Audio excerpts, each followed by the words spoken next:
Welcome back, everybody. Today I'm going to teach you how to view all scheduled posts on LinkedIn. If you've been scheduling content to keep your profile active, this is a really useful way to see everything you've got lined up and manage your posting calendar all in one place.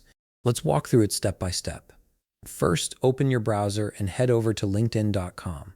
Once you're there, log into your account using your email and password.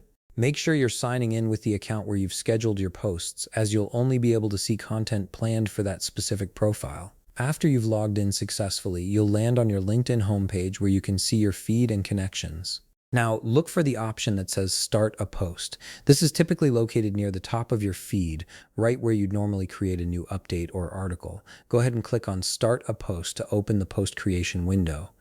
Once the post creation window appears, you'll notice several formatting options at the bottom.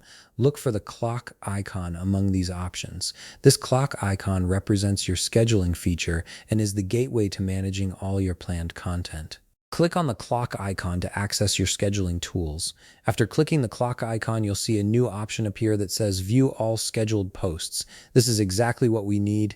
Click on View All Scheduled Posts and LinkedIn will take you to a dedicated page where you can see every post you've scheduled. This page gives you a clear overview of what's coming up, when each post is set to go live, and you can even make edits or delete posts if your plans change. And that's it. You've successfully accessed all your scheduled posts on LinkedIn, giving you full control over your content calendar and making it easy to stay organized with your posting strategy. If you found this video helpful, please leave a like, subscribe, and see you in the next video.